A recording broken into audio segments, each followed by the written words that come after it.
Hello friends, welcome back to this channel. दोस्तों, इस video में हम लोग बात करेंगे वोडाफोन आइडिया लिमिटेड के ऊपर। लेकिन बातचीत शुरू करें उससे पहले आपसे दो रिक्वेस्ट करना चाहूँगा। पहली रिक्वेस्ट कि अगर आपको डीमैट अकाउंट ओपन कराना है तो डिस्क्रिप्शन बॉक्स देखिएगा, आपको एक लिंक मिल जाएगा। लिंक को क्लिक करके सिंपल तरीके से आप चाहें तो अप स्टॉक में अकाउंट ओपन करा सकते हैं। दूसरी चीज़, अगर आप इस चैनल को फर्स्ट टाइम देख रहे हैं तो सब्सक्राइब करके बेल आइकन को हिट कर लीजिए ताकि आपको वीडियोज़ की नोटिफिकेशन मिलती रहे। देखिए, वोडाफोन आइडिया लिमिटेड के अंदर मैं आपसे एक्सक्लूसिव तरीके से बातचीत करना चाहूँगा। देखिए, अगर मैं आपसे पूछूं कि क्या वोडाफोन आइडिया जून एंड होते होते, जो कि ऑलमोस्ट होने वाला है, तो क्या ये कंपनी फंड रेज कर पाएगी? देखिए, नेसेसरी फंड अभी कितना है, $1 बिलियन, लगभग 7,500 करोड़ रुपए, समझ रहे हैं? तो 7,500 करोड़ रुपए क्या कंपनी रेज कर पाएगी जून एंड तक? क्योंकि 28 से 29 तारीख की टाइम दी गई थी कंपनी के द्वारा, और जो कि अब बिल्कुल मीट हो चुकी है। आज 28 है, कल 29 है और एक दो दिन और बचे हैं इस पूरे महीने को एंड होते होते। तो यहाँ पे क्वेश्चन उठता है कि अगर ये कंपनी फंड को नहीं रेज कर पाती है, उस केस में क्या हो सकता है? देखो, फंड को अगर नहीं रेज कर पाती है, उस केस में इसका स्टॉक प्राइस कहाँ पे आपको जा कर के नीचे दिखाई दे सकता है। इसकी अगर हम बात करें तो देखिए, मुझे लगता है कि अगर फंड को रेज नहीं किया जा सकता है जून के एंड होते होते। देखिए, 30 जून को आई थिंक इसके बोर्ड ऑफ डायरेक्टर्स की मीटिंग है। मैं वो भी आपको कंफर्म करके बता देता हूँ, यहाँ पे ये चीज़ मेंशन्ड है। Okay, let me see here. नहीं, यहाँ पे मेंशन नहीं है, लेकिन मैंने सुना था, आप लोगों में से किसी ने बताया था कि 30 जून 2021 को इसके बोर्ड ऑफ डायरेक्टर्स की मीटिंग है, और मीटिंग से हमें इसके Q4 की अर्निंग्स के ऊपर पता चलेगा, प्लस और क्या प्रोसीडिंग्स करी गई हैं फंड को लेकर के, वो भी चीज़ें हमें पता चलेंगी। अगर फंड को रेज़ नहीं कर पाते हैं, उस केस में ये आपको ₹8 ₹7 के लेवल के आसपास गिर करके दिखाई दे सकता है। लेकिन कंडीशन है, अगर इसके Q4 के आउटकम थोड़े से अच्छे आ जाते हैं, उस केस में आपको 8-7 नहीं दिखाई देगा, बल्कि वो 10 के लेवल को मेंटेन करके रखने की कोशिश करेगा। ज़्यादा से ज़्यादा 9 के लेवल तक टच कर सकता है। अगर Q4 की यानी Q4 अगर डिसेंट निकल के आता है, राइट। लेकिन यहाँ पे फंड को रेज़ करने की बात चल रही है। फंड मान लीजिए पॉजिटिवली रेज़ हो जाता है, इन दैट सिचुएशन क्या हो सकता है? क्या इसके ऊपर के टारगेट हो सकते हैं?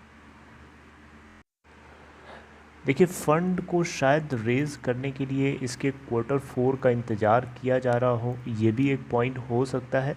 तो अगर ये Q4 के अर्निंग के साथ साथ अनाउंसमेंट कर देते हैं कि हाँ, इनको जो है इनको पोटेंशियल इन्वेस्टर मिल चुका है, तो इस सिचुएशन में इसका स्टॉक प्राइस आपको ऊपर की तरफ भागता हुआ दिखाई देगा। और मुझे लगता है कि पहले 20 के लेवल के ऊपर ये क्रॉस करेगा, या 20 के हर्डल को सबसे पहले क्रॉस करेगा, उसके बाद ये 30 के लेवल की तरफ अप्रोच कर सकता है। देखिए, अभी आपको ये कंपनी बहुत ही लो वैल्यूएशन के ऊपर मिल रही है। दिक्कत सिर्फ इस कंपनी को लेकर के फंड वाली प्रॉब्लम है, और फंड की वजह से कंपनी को इतना नीचे प्रेशर में झेलना पड़ रहा है। अदरवाइज़ ये आपको इस लेवल के आसपास मिलती ही नहीं, समझ रहे हैं? मुझे लगता है कि ये 30 के लेवल को क्रॉस कर सकती है अगर सब कुछ सही रहा। सब कुछ का मतलब सिर्फ फंड और इसका Q4 डिसेंट आ जाए, और जो कि चांसेस हैं कि डिसेंट ही आएंगे। देखिए, यहाँ पे जो फंड रेज को लेकर के जो लोगों के दिमाग में क्वेश्चंस हैं, तो देखिए यहाँ पे इस बार फंड को अगर कंपनी नहीं जुटा पाती है तो उससे नाक कट सकती है पूरी मार्केट में कंपनी के मैनेजमेंट की, और पूरे मतलब एक तरीके से देखा जाए तो विश्वासघात वाली बात हो जाएगी। क्योंकि वोडाफोन आइडिया ने जो बैंक्स हैं इससे जुड़े हुए, उन सभी को विश्वास दिलाया है, फेथ दिलाया है, ट्रस्ट उन क्रेडिट क्या बोलते हैं उसे, मतलब विश्वास दिलाया है एक तरीके से कि हाँ, मतलब फंड ये रेस कर लेंगे किसी न किसी तरीके से जून एंड तक। अगर ये विश्वास नहीं हो पाता है पूरा, टूट जाता है उस केस में बैंक्स को भी डर लगने लगेगा, क्योंकि बैंक्स को भी अगर ये फ़ंड नहीं चुका पाएंगे, डिफ़ॉल्ट करेंगे, तो इस केस में बैंक्स को झटका लग सकता है तगड़ा वाला। और जो बैंक्स इस कंपनी से जुड़े हुए हैं, जिन्होंने कर्जा दे रखा है इस कंपनी को, ठीक है, चाहे डायरेक्टली चाहे इनडायरेक्टली, उन सभी को इस बात को लेकर झटका लग सकता है।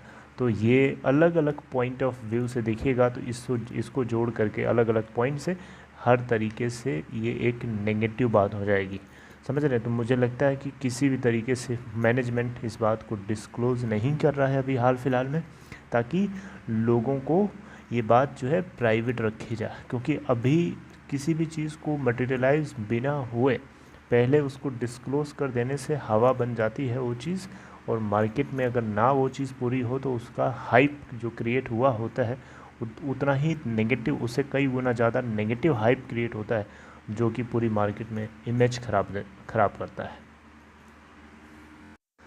देखिए, फ्राइडे को 25 जून 2021 को कंपनी के अंदर टोटल वॉल्यूम ट्रेड किया गया 668.6 मिलियन शेयर्स। आप देख सकते हैं इसमें से 251.2 मिलियन शेयर्स की क्वांटिटी को डिलीवर कर लिया गया, यानी 37.6% जो है परसेंटेज ऑफ डिलीवरी है, और जो कि देख सकते हैं अपने प्रीवियस डे से 11% की राइज के साथ है ना, rising delivery with rise in price. Okay, price change में 11% प्राइस चेंज आया है, आप देख सकते हैं यहाँ पे 10.60 की क्लोजिंग है, तो 10.90 के हर्डल को क्रॉस करता है तो उसके ऊपर ये भागता हुआ दिखाई दे सकता है। देखिए, सारी बातें मैं आप लोगों के साथ जो शेयर कर रहा हूँ, ज़रूरी नहीं है कि 30 के लेवल को मीट करे और नीचे 9 के लेवल को, ये ज़रूरी नहीं है, ऐसा उल्टा भी हो सकता है, मेरी बात गलत भी हो सकती है, इसलिए लेकिन जो पॉसिबिलिटी नज़र आती है वो मैं आप लोगों के साथ डिस्कस कर रहा हूँ।